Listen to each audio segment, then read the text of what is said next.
This is The Joe Gaither Show on BamaCentral.com.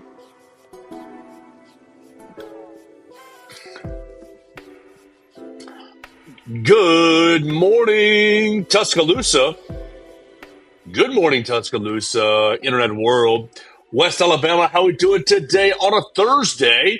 It's the Joe Gaither Show on Bama Central, BamaCentral.com. Hope you and yours are doing well. We are in Chicago getting ready for Alabama's Sweet 16 matchup against the Michigan Wolverines. So can't wait to talk about that with you guys today and with Theo Fernandez. You can follow Theo Fernandez at Theo Fernandez _. You're watching the show on the Bama Central YouTube channel, Facebook page, listening to the show on Apple Podcasts, Amazon, Spotify, wherever you get your podcasts. You can find the Joe Gaither Show on Bama Central. I want to say, before we get going, big thanks to Henry Sklar and to Theo, of course, for holding down the fort yesterday. Those guys had a great conversation talking about Ty Simpson Pro Day, getting a little Michigan action involved as well. So gonna circle back on the Michigan discussion today. We're going to talk about Kristy Curry moving on for the South Florida job today. We will get a report on Ty Simpson's pro day, if he supplanted Fernando Mendoza yesterday, or if it's all just a CAA industry work trying to get Ty Simpson drafted early to make all the agents and sponsors happy. So that's what we're going to do today. We'll have a lot of fun. We're going over to the United Center here in just a little bit to hear from Alabama basketball players and from Michigan basketball players. Cannot wait to hear how the guys traveled up here, their perspectives on the week. But it's going to be a lot of fun, and we cannot wait to do it with you guys. Make sure you call Derek Daniel for all of your insurance needs at 205-758-3391 and use Purple Turtle Roofing for all of your roofing needs. They'll give you the peace of mind that you deserve. You can visit them online today at roofturtle.com. Theo, thank you so much for your time yesterday and your help and your work. How we doing, sir?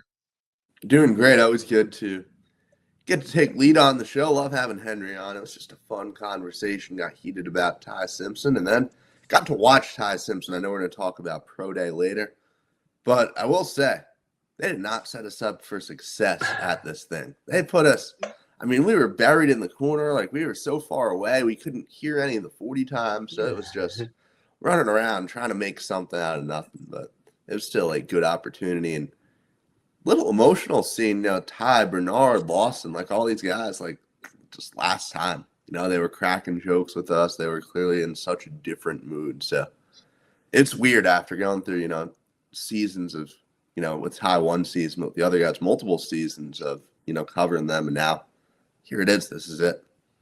Yeah, the shackles are off of them. The Alabama media shackles are off of them. So they tend to have a little more fun at the Pro Day scrum than they usually do when they're wearing the Alabama uniform. But you just said, they honestly, unfortunately, they hardly ever set you up for success at Pro Day, always keeping the media off to the side, away from the times. That's why if you saw – if I'm sorry to all of my colleagues, but if you saw any of my colleagues tweeting 454, 461, 478, they're wrong. I'm sorry that I respect them. I know they worked hard, but they're wrong. You're just standing too far away to take any times with any grain of seriousness.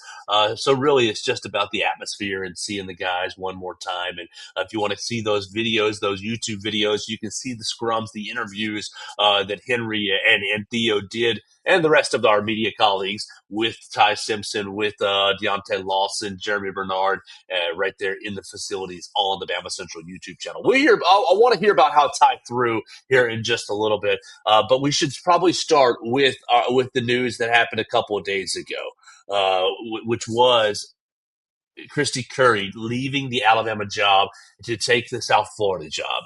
I know that we don't do a whole lot of women's basketball coverage on the program. We will highlight it here and there when they have something worth highlighting. But quite frankly, I don't want to come off as a women's basketball expert.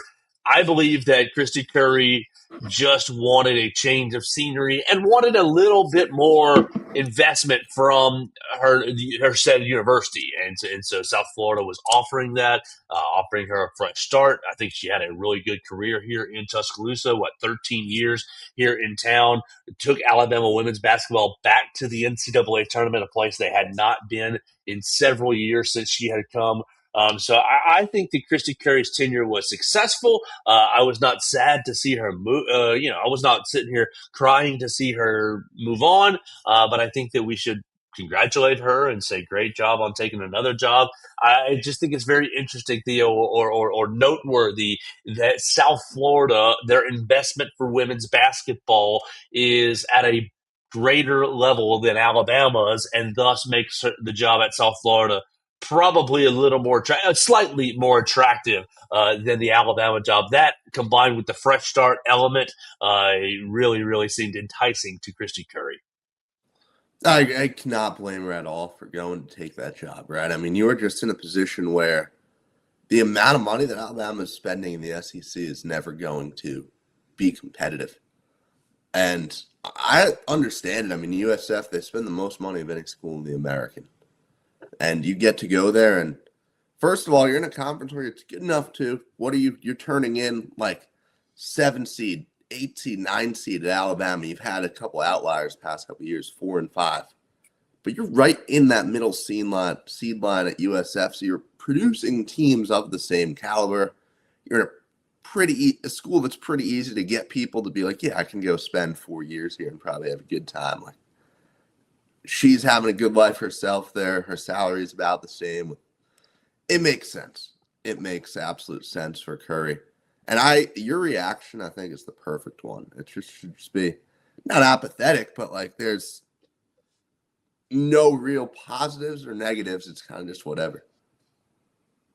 Right. I mean, she did what she was hired to do, which was revive the Alabama women's basketball program. They had not been to the NCAA tournament since 1999. Before she arrived in Tuscaloosa, she has taken Alabama to, I believe, 5. Is that, let me count my math once again, 21, 3, 4, 5, 6. Yeah, 5 NCAA tournaments with 4 of them coming in a row consecutively, 2021 and then 23 all the way to this year. So 4 in a row for that program. And she won 4 NCAA tournament games. Obviously never got past the second round, but won 4 NCAA tournament games for a program that had such a proud foundation and a long time of not being in the tournament. I think she did pretty well in that role, considering the investment that the athletic program made and currently makes in the women's program, and then compare it to the rest of the SEC. You find Alabama at the bottom end on investment, and I would say she did a pretty good job here considering the resources and the competition she was stacked up against. But I think Greg Burns in a very interesting spot here because people are throwing out Joni Taylor, wanting the Texas A&M coach to come to Tuscaloosa, former Alabama player, played here, and has gone into the coaching world, wanting Joni Taylor. You're seeing a big mixed reaction. Joni Taylor probably being the highest named or the highest marquee name. And then you're seeing a lot of ancillary small names. You're seeing Rick Austin, Ace Austin's high school coach, and I think for her father, if I'm putting 2 and 2 together, I don't think that's going to happen. You're seeing Madonna Thompson, the Shelton State head coach, being thrown out there in a lot of these comment sections. While that might be a good fit, I don't think that's going to happen. There's got to be some. I don't know Madonna other than her winning, and she has won it won at Shelton State, very very high. At a very, very high clip, but there's got to be some reason why, despite her winning, she hasn't wanted to move into higher level college basketball. I don't know that. You'd have to ask her. But I think that Greg Byrne is probably going to surprise the general Alabama fan base with his hire. And I think you're trying to hire someone that's not going to cost you much, but still keep the program about where it is right now, which is just relevant enough to make the NCAA tournament, but probably not good enough, not investing at a high enough level to be competing with the South Carolinas, with the LSUs, with the UConns at the very, very top of college basketball. Yeah, Taylor's frankly not going to happen. There's just no way. You're taking an objectively much worse job by coming here out of A&M, right? And she's great. I've interviewed her at SEC Women's Media Day, and she's talked about the program, and there's a great clip of her talking about how cool it was to beat Auburn, even when she's with A&M. Like, there's some nice stuff on her. It's not going to happen. I think from talking with from talking with Gary Harris, who really has, obviously That's a good guy. Yeah. On the pulse here, right, with everything. Madonna Thompson seems like a home run hire for this program. It's your point guard from your one and only Final Four team. You've got the Bama connection. You've got the 750 career wins. And you've got a coach that'll come and do it for a lot less than just about anybody else. She wants that job. And I see no reason to believe that she couldn't, A, recruit the best players in Alabama to come play here, and B, coach a very good basketball team. You win at that clip at the lower level, you're good to move up. I mean, we see so many coaches make the jump so fast, and I just think this is a home run hire. This would be a home run hire culturally. I think it would be for the program, and I think it would be financially, because now all of a sudden, well, Kristy Curry was getting paid $700,000. You think Madonna Thompson would do it for $250,000? Right? Like, it seems so easy to, well, now we have all this money to actually spend on these players or divert to other sports. Either way, you're getting money that helps the state of Alabama athletics. And a pretty good coach. Not pretty good, a proven winner. Hire Madonna Thompson for the job is all I would say. I think that'd be where I would suggest Greg Byrne to look. There's just got to be a reason why Madonna Thompson hasn't really wanted to, or hasn't been approached to, hasn't given the opportunity to move to a higher level. That I'm not privy to. I don't know. And then while I think I think it would be a good choice. I think the national perception would be, oh, you just hired the JUCO coach that's right there in your backyard. Oh, what a cop-out answer. So I think it would look a little odd optically, but if you got past the optics and you got to the nitty-gritty of it, I think it probably would be the right move. Oh yeah, okay. So let's go to our comment section real quick before we wrap this up. Wrap this portion of the discussion up. First, Everett Osmer, can we have Hunter on? Have a great show, Everett. I think there's a strong chance we can have Hunter on very soon, like maybe tomorrow. We'll see if he's up for it. We'll see if he's wanting to talk some Alabama basketball before Alabama plays Michigan. Next up, we got Keith Connell said, "Hey guys, roll tide. Good morning, Keith. I hope you're doing well, sir." And he says, "I missed it, guys. Is Curry announcing her retirement or something?" Unfortunately, Keith, 2 nights ago, Kristy Curry accepted the job to take the South Florida Bulls coaching job. She's leaving Alabama to take the South Florida job. The other aspect of this, Theo, is you just look at the competition in the American Conference for women's basketball versus the SEC. And if she, from Kristy Curry's perspective, if I'm going to get paid about the same as I would at Alabama and have a little more to about the same NIL kind of investment at South Florida, I can take that money and field a competent team that might actually compete for the American Conference title, whereas the money in the SEC that she was taking wasn't even getting her scratching the surface on Texas, on LSU, on South Carolina. So, I think it's a win-win for her. It gives the Alabama women's basketball program, a chance to reset themselves. Because, look, you had such a long time of no tournaments. She's got you to the tournament. You're now consistently in the tournament. Well, you can't get past the second round. So, you've raised the bar of where you were, and now she's moving on. You get a chance to get somebody in here to re-raise the bar. It's a win-win for everybody. Yeah, I think the one other thing I would want to tell people listening is that, yes, the possibility very, very, very much exists that Alabama women's basketball just goes to being a bottom feeder SEC program. At the end of the day, Kristy Curry, for all of the criticism that was thrown at her by certain circles of, social media, Alabama fans, whatever, she was a coach that raised the standard of the program. She has had success at Texas Tech. She took Purdue to a Final Four. She's had a long, successful career. And you look at the end of the day, this is going to be a program that is maybe, at best, 14th in spending in the SEC. Right. That's going to be bringing in a new coach who has not coached at this level, no matter who it is, there is a very strong chance that this thing just, crashes down. So be ready for that possibility, but also be ready for, well, if you nail this hire and you have the right culture fit and whatever, like, it could raise the ceiling. I don't know. But just know that, this could be, we could have just watched Alabama play in the NCAA tournament for the last time in a while. Could have, for sure. I think what Greg does with his hire will tell us a lot. Does he invest heavily? Does he try to go money ball? Does he just try to quite frankly, get an after-school babysitter into the program? And I think what he does with the hire will give us a good idea of what the athletic department wants the program to be going forward. All right, so let's get the show continue the show and get going here. We'll continue on the basketball front here with Theo Fernandez. Follow him at Theo Fernandez _. We are in Chicago right now. We're about to head to the United Center. Alabama is up first. Alabama basketball gets about 15 minutes of practice, and then we get to hear from all the players and hear from all the coaches and get ready for tomorrow night's Sweet 16 matchup against the Michigan Wolverines.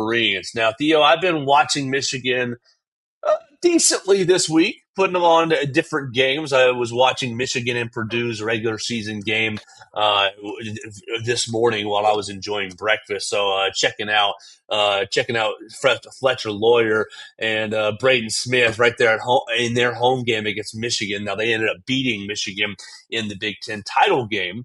But let's just get right into it. I was listening to you and Henry yesterday, and Henry was talking about advanced analytics, 17-point favorite. Theo was going on and on. You were going on and on about, very small chance. Don't want to say zero, but very small chance for Alabama to win. Talk to me, man. What are you feeling about this? You saw Alabama defy your take over the weekend. Can they continue to keep this run going and win on Friday against Michigan? This would be the most impressive win the team's pulled off since I started covering the team. This is 3 seasons now. This completely would blow the Sweet 16 win over North Carolina 2 years ago out of the water, quite frankly. This Michigan team and its ability to sprint up and down the court and play at the same pace as you, watching the way that Mara plays, right? And this guy's ability to, yes, he's in for kind of shorter spurts of basketball, right? But when he's in, he's not slowing this team down. He doesn't look out of position or anything because of how fast the team plays. I wonder if that will maybe come to fruition a little bit against this Alabama team that's also running. But no, I don't think so. This Michigan team, you're not going to outrun them. You're not. This is what they've done all year. This is what they can do against anybody. They can play anybody's style of basketball, and they excel, with what Nate Oates does. 2 teams with Michigan has almost an even stronger, with LeBaron Philon this year, Michigan has an even stronger aversion to the non-rim 2s this season than the Crimson Tide. It was funny. I continue to circle back to LeBaron killed Jess Alexander. That is what we're looking at for this team, because you're not going to have the options available at the 2. Your team's already probably going to be taking 60% of its shots from beyond the arc just about. What can you do in the mid-range? What can you give Alabama to have a little bit of a diverse offense in this game? It is just, there is such, I kind of gave it yesterday with Henry, there's such a razor-thin margin for error in this game for the Crimson Tide. Yeah, you look at these Michigan Wolverines, and they are a very interesting. It's very Florida-esque in a lot of ways because, really strong front court, not as super strong back court. Elliot Cadeau and Namari Burnett, good players. I heard y'all talking yesterday. Good players, not great. And I agree with that. I think that they're both fine players, above average, almost even good. But Cadeau, Let's just start with Cadeau. We'll start with Cadeau. We'll just move right through the starting five and talk about what we think about each of the starting five. That sounds like a good way to do this. Cadeau looks to me like a third string player for Alabama, a third string guard for Alabama. Like you stack them up against the rest of the guards. Are you playing them over LeBaron or Aiden Holloway? No, you're not. Are you playing him over Latrell? I don't think you are either. Are you playing him over Amari Allen? I don't think you are either. So what does Cadeau do for them? Like he dribbles the ball up the floor, but he's not always dribbling the ball up the floor. You got Yaxel, you got Namari, who are also doing that for them. Elliott will take it like to me. His biggest skill or his biggest addition to the team is fearlessness. Like you can very clearly see that he has extreme confidence in himself. I don't really love his shot making ability. He can get to the lane and get into the lane pretty effectively, but I don't really think he's an elite finisher at the rim. So to me, pretty good dribbler, a pretty good passer, not a great finisher, not a great shooter, but can make a shot and can finish at the rim if you give him, open shots and open rim looks. Sure, but I think he's a little reckless to me. I think he's a little bit. Oh, I just have no fear. I'm gonna take this shot. If it gets swatted in my face or if it misses badly, oh well, I'll take the next shot. I'll still take the next shot, and I might make the next shot. But I just think he's an erratic kind of scorer. Is kind of how I feel about him. But I do think that he's a good ball handler, and I do think he can get into the lane fairly well. I just don't. There's nothing else really about him offensively that makes me think, oh, I'm scared to go against Elliot Cadeau. I'm scared of what he can do for this game. And we start with the point guards. You, do you have any disagreement of how I feel? Because I don't really think he's that dangerous, but I do think he is a good ball handler and good for their team. I think he's brings a fearless attitude to their team. He's just a good facilitator too. I mean, Yeah, assist rate's up there, 33.5. Like he serves a role, right? He is yeah. a role player very much for this team, and let's be honest, yes, just about any competent point guard could fill that role with what you have in the front court. Yeah, exactly. Yes, that is kind of, I think, the gist of it. Not that, we could be saying this and then he goes out and he hits the shots and all of a sudden we were just focused on stopping these bigs and Elliot Cadeau will make us pay. He's a good enough player to have that kind of effect on the game, but at the end of the day, like with what LeBaron has done defensively lately and with the improved intensity, I do agree that he will certainly not be the reason that Alabama loses this game. Right. I don't see him going out there and just, oh my gosh, Elliot Cadeau scored 25. We've been doing the who's going to set their new career highs, and I guess we need to look up some career highs on the Michigan team in the next 24 hours. But I don't care what the number is for Elliot Cadeau. I would guess his career high is at 25, whatever, just without looking at it. But I don't see him scoring 25 tomorrow. I see him being a passer, and I see him being a player that LeBaron could potentially take a couple of steals off of and go the other way on. And the next for them is Namari Burnett. Namari, we all remember him here in Tuscaloosa, and I think I said it the other day. I don't really think he's that much different than how he was in Tuscaloosa. Right at a 40%, 3-point shooter, averaging 8.5 points, averaging nearly 3 rebounds, about 2 assists.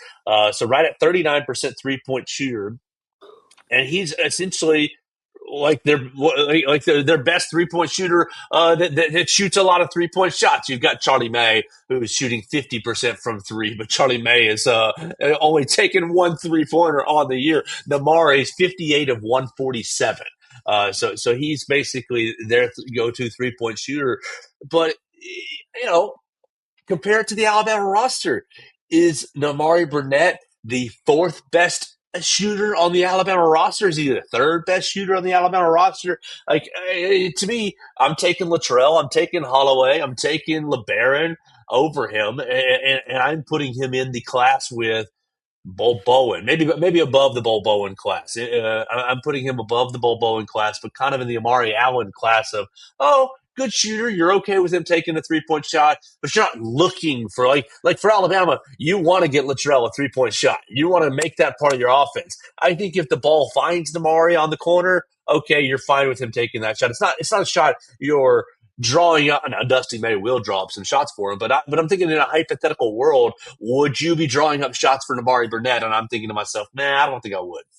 Yeah, Dusty May does not live in hypotheticals, and you will see shots drawn up for Burnett. And let's also look at one of the other facts that when you have those guys inside against an Alabama team that looks very rough rebounding despite a good weekend, sometimes you can afford a couple misses knowing that, we've got guys here to get us a couple second chance opportunities.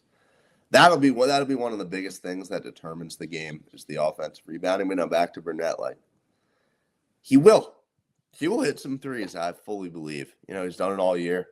He is a shooter, and he's not at the caliber of a Latrell Wrightsell. I don't think that's a controversial statement at all. But he's made teams pay for lapses in positioning all year. Yeah, Namari Burnett season high this year. 31 against Penn State. But how much of an outlier is that, Theo? His next highest games are 15 against Auburn and 15 against Oregon. So he just went absolutely berserk against Penn State. Let's see, how many he made 7 of 10 threes in that game. He's got 4 threes against Oakland and 4 threes against Gonzaga in those 2 games that Michigan won. Michigan's biggest thing here is their depth. It's not that anyone like Yaxel, I think, is a top line A+. That is a real deal mother bleeper who Alabama's going to have to deal with. But other than that, is Marez Johnson an A+ tier player? Is Ade Mara an A+ tier player? I don't think so. I think they are B+ type players, and they just overwhelm you with their depth and the ability to, do you want to double Yaxel? Well, the ball can find somebody else and they can score. I think the biggest thing that they present in this game is just depth of scoring and depth of production.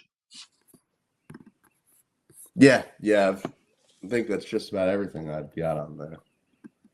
What do you think about Yaxel? I think that he is one of the most unique players I've seen over the past few years. He's a guy who stands out in so many ways. Yeah. First of all, his staying at UAB right last year when he had the opportunity to take the leap and just looking at what it did for him, you go to the tournament in 2024 with UAB, you can go just about anywhere. You stay another year on a much worse team, but still just so much more polished all throughout the season. And first of all, I think that speaks to guys maybe not needing to jump in the portal as fast as they can because he does not do this, I don't think, without the development under Andy Kennedy last year. He is just a game wrecker in about every way for this Michigan team. I mean, you guys see, there were a lot of, talk about, well, look at his numbers. How is this guy an All-American? For guys who hadn't necessarily watched all the time. He is so good, man. He disrupts games in so many ways. And I don't know what Alabama's plan for him is, frankly. Yaxel's career high is this season high is 29 against Maryland. He scored 29 against Maryland, 27 against Michigan State, 27 and 26 against Michigan State in 2 different games, 25 against MTSU, and then against St. Louis in their last game, he had 25 points as well in the NCAA tournament. Going back just to close the loop, Elliot Cadeau's season high, he scored 19 points twice against Wisconsin and Indiana. And his most threes in a game is 4 for Elliot Cadeau. He is 4 of 8 against Villanova, scoring 18 points this season. So he is an improved 3-point shooter, but not going to fill it up and be an elite scorer with only a handful of times over 18 points this year. But back to Yaxel, and to your point, I think Yaxel is the real X factor in this game because you don't really have a great body to defend him. You're good. I saw your note. You're good.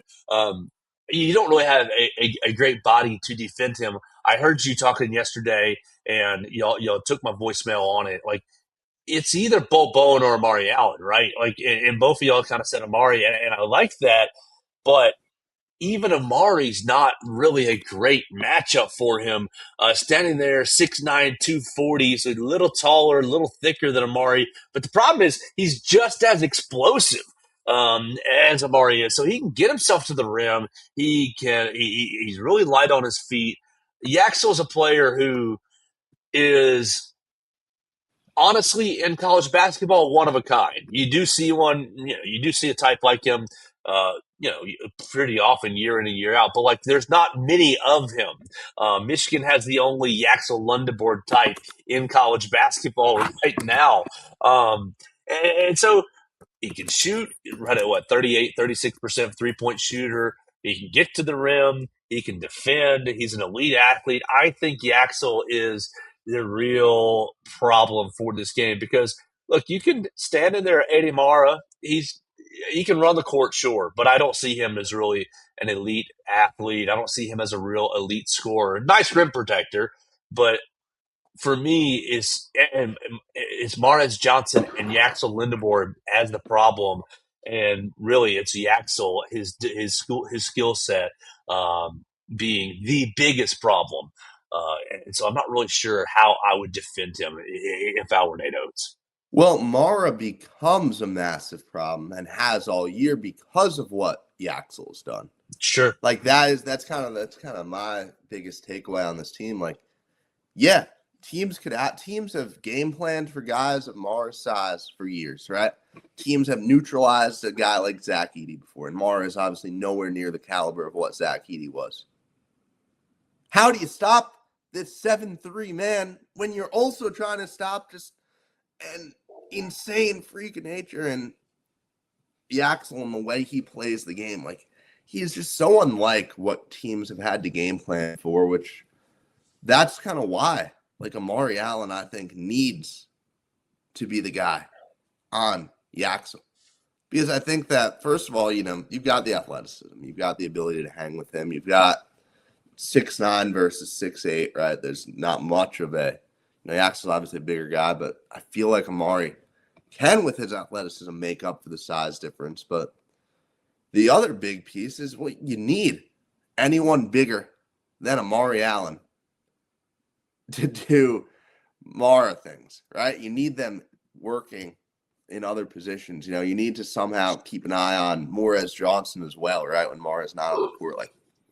Right. What does Nate do here? Because you see these three forwards, and so the question for me, Theo, is will we see Nate throw out there Sherelle and Williamson and Bo Bowen? Or will it be Sherelle, Williamson, Amari Allen? Or will it be Sherelle, Bo Bowen, Amari Allen, and you say you three? Like, I think that's most likely Sherelle, Bo Bowen, Amari Allen. You go Sherelle on Mara, Bo Bowen on Mares Johnson, which that's a matchup I hate. I think Johnson will bully the absolute mess out of Bo Bowen. And then you say, well, you're also lighter with your Amari Allen on Yaxel Lindebord matchup. Like, what would you do if you're Nate Oates? What three would you put on their three forwards? I think I'd basically do what you said there. I mean, it's bad options. There's no good option. Now, first of all, I mean, the three of them don't share the court all that much. But they start together, and then they kind of rotate. And it's just that, I mean, when they're all on the court together, it is going to be so difficult, man. And you know that if, obviously, they are sharing the court and Alabama has no answer, they'll certainly share the court a lot longer and then they probably won't even need to play that late into the game at all. I just see the combination of the three of them out there together just completely wrecking things for Alabama. And I mean, Dusty May will expose every single possible angle that there is to kill this Crimson Tide team. It was put really well by one of the college basketball Instagram pages. Alabama Michigan has the potential to be the game of the year or one of the worst blowouts in the tournament. The ceiling is so high for this game. If Alabama can just figure out how to hang with these bigs, or Michigan could end them really quickly. I think that I would do basically what you said, but I like the idea of a Sherelle Williamson pairing. First of all, am I an idiot to think that Williamson has gotten a little bit of momentum, got a little bit of confidence going? We could look like idiots for saying this in a day and a half, right? And that is a very real possibility. But no, I don't think you are. I also think that what Williamson gives you on the offensive end with, driving one of those guys away from the paint, right? Giving LeBaron and the offense a punching chance at getting inside and doing something when you have one less body in there. Like, you need Williamson to space the floor. You need him to look like he can physically compete with these guys inside. And even if he's not the guy primarily on the court, like the stretches that he comes in, and can you not look like you haven't played basketball before? The Noah Williamson of SEC play, right, that we saw for much of the season, that guy is going to allow Michigan to go on a 7-0 run when he checks into the game. The Noah Williamson we've seen last week, I'm not so sure. Maybe it's just false confidence. Maybe it's getting too excited after 2 games, following a season that was very bad, right? We remember that. But I think that Noah Williamson needs to be a key piece of Alabama's game plan, whether it's in 18 minutes, whether it's in 7 minutes. Whatever combination of how much he plays, how much he's on the court will be crucial.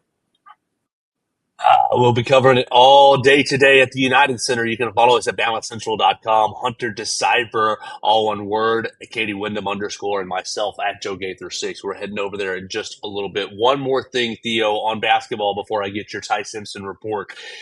Aiden Holloway did not make the trip yesterday with the program. Now, we were pretty much kind of pushed one way last week that Aiden Holloway would be playing this weekend.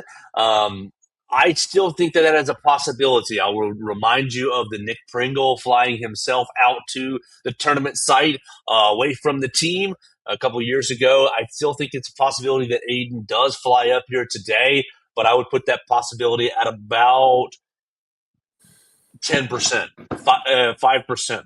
So I don't think it's done quite yet, but I think it's pretty close to being done, and today is the day to basically determine and find out if he is going to fly up here. There's still several hoops to go through. We haven't heard if he has had his judiciary board, his student review disciplinary board hearing. And then the next things are the judge having to amend the bond agreement to let him get out of state. So there are still several hoops for him to jump through. Could he jump through it today? Yes, he could. Do I think that's likely? I would say no. And so Alabama probably going to have to get it done without Aiden Holloway on Friday. Yeah, did you hear Hunter's voicemail about that maybe being a good thing? Yeah, I totally disagree. Like you need all the shooting you can get. Yes, now, defensively, that might work out. Yes, it might. But I think the only real way I can see an advantage, Theo, is psychologically. The wounded animal, backed up into a corner, fights a little harder, fights a little more desperate, is more attentive to detail. So the team might take on the wounded animal mentality, backs against the wall. We got to be more detail oriented and play even harder. I mean, I won't say that that's what we saw this past weekend, but we did see a really intense 2 games for the team. a game and a half. It took them a second to match Hofstra's first big punch. But once they did match Hofstra's first big punch, they were pretty intense and pretty locked in the rest of the weekend. I don't know that it was because they didn't have Aiden Holloway, but it was an encouraging sign. So maybe they will be, more intense right from the jump because they know they don't have Mr. 40% shooter sitting there to save them. No, you need the shooting, man. That Yeah. is such a big piece of it. You can play all the psychological games. You can even make the argument of, well, this could get a guy like Houston to let on the court more, and you need every single one of those possessions he's going to buy you with an offensive rebound or a late timeout. Like, I just think any advantage that is gained by Holloway of being off the court is just nullified by the fact that you need to. Like, I was looking at it. 25 threes against BYU. Yeah. That's basically what you're coming in needing to have a chance. Right? Like, you need to have a historic day, yes. You do. Like, I don't think it's a stretch to say that if you win that game, you're probably breaking the record. And doing that without Aiden Holloway, it's a whole lot harder. What he's done for this offense, and it'll be a rough one. Yeah, so we'll see if he can clear a lot of those hurdles today and travel. But right now, I would say pretty unlikely. All right, Theo, last thing for everybody, I want to remind us we are brought to you by Purple Turtle Roofing. Call up Purple Turtle Roofing at 877-787-6635 today for all of your roofing needs, or visit them online at roofturtle.com. They'll come out and give you a free roof inspection, let you know if you got any damage that you need to deal with, whether you have a metal roof or a shingle roof. Visit them online today at roofturtle.com. They'll come out and give you the peace of mind that you deserve. All right, you were in the Hank Trips indoor facility yesterday. How did Ty Simpson look? I only have a few more minutes before I got to shower. What do you think? Did Ty Simpson keep himself? I heard you yesterday say top 5 pick. What did you say, 16 or higher? Because that's the second Jet pick. He will not go any lower in the draft than pick 16.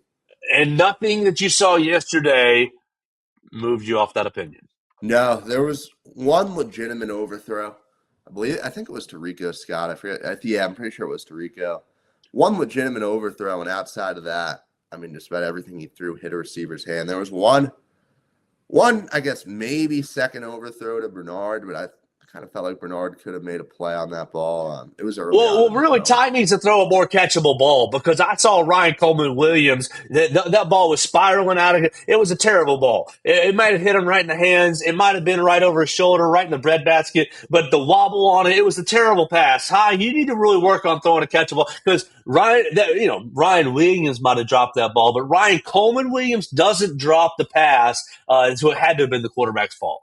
Are you talking about the first drop or the second drop? Oh, I only saw one, but they were both bad passes. Ryan Coleman Williams doesn't drop passes. Yeah, no, they were.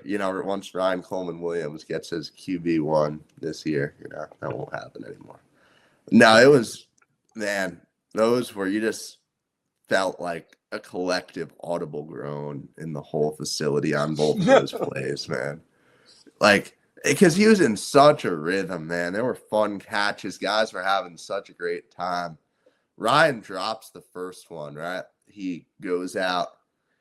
Ty changes the order, right, of the throws, and he goes to Ryan, and he says something like, "Oh, we're going to get it back right now."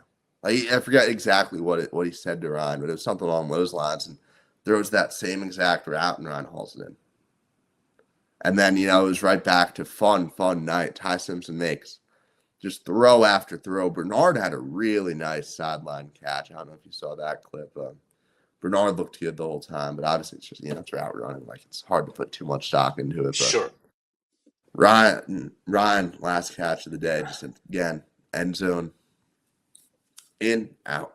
Like, it was unfortunate. There was a third that he bobbled earlier on, like just in the hands, and he managed to haul it in. Like, well, he's still getting used to the new name and number. Once he gets used to the new name and number, it's going to be all properly hands. Ryan Coleman Williams still has to find himself. That's happens. Right. That's what the offseason is for.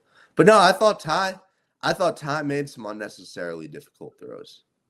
I think when you look at, that's kind of what I wrote about for this morning's article on BamaCentral.com, was the idea that there's very little reward to what you're doing as a guy who is, at the end of the day, if Ty Simpson doesn't set foot on that field yesterday, he's still a first-round pick. I still think, he's going in the top half of the first round, like I've said. Maybe I'm wrong on that, but I would be shocked if he goes past 17. Ty Simpson stepped up there and made throws that put him at risk of changing that. When you look at QBs, right, and the razor-thin margin for error, and a guy that people are impressed by what he did, but there are plenty of things to pick apart about him as a prospect, and you go out there and you sail a couple balls, or you don't look in rhythm, or they see something on your footwork, you put yourself in a position to someone could revise their stance on you. Ty Simpson went out there, agreed, decided to make those tough throws, and didn't give the scouts anything to criticize while doing it. I thought it was a very, very fitting last performance for Ty at the Alabama facility. Oh man, you're gonna get me a little emotional thinking about that he is now done performing in the Hank Christendorf facility. I agree with you. The big take that he will be gone 16 or higher, and I'm happy to hear a good report on yesterday's day. Obviously, I want to make it clear I'm joking about the Ryan Williams stuff. I don't really care about a drop like that. Maybe you do, and we'll see how that progresses in the season. But encouraging to hear a positive report from Ty Simpson. Seems like everybody kind of had positive days yesterday without seeing all the numbers bear out, because we don't get the times and we don't get the all the information that we might want from a pro day. But good to hear Ty's good performance. Theo, I've got to get on out of here to go to the United Center. Do you have anything else that you want to give to the people before we say goodbye for the day? No, not much. It's a pretty quiet day. We'll be back here with a full breakdown of Michigan, right? And I'm excited to hear what Nate Oates, Dusty May said, two coaches who, about their story, how they go back and all that. Yeah. Oh, yeah. It's going to be great to hear both of them talk to them. It is just such a nice story. I'm excited to hear what you guys get out of there.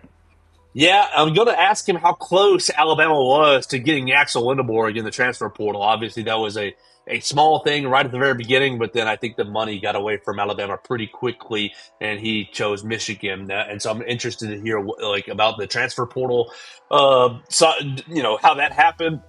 I'm interested to hear what he thinks about Namari Burnett's growth, Elliot Cadeau's growth, and really try to get some details on how he might defend all three forwards at one time. So it's going to be a big day at the United Center. You can follow at Katie Wyndham _, at Hunter DeCyber, and myself at Joe Gaither 6. We will be getting over there just a few minutes and putting all that stuff on the Bama Central YouTube channel. We appreciate everybody who subscribes to the Bama Central YouTube channel or finds us on Apple Podcasts, Amazon, Spotify. Once again, big thanks to Henry Sklar and to you, Theo, for handling the business yesterday. We'll see if Everett, if Hunter wants to join us in the morning to break down this Michigan Wolverines game, and we'll have a great Friday on the program tomorrow, right here on the Joe Gaither Show on Bama Central, BamaCentral.com.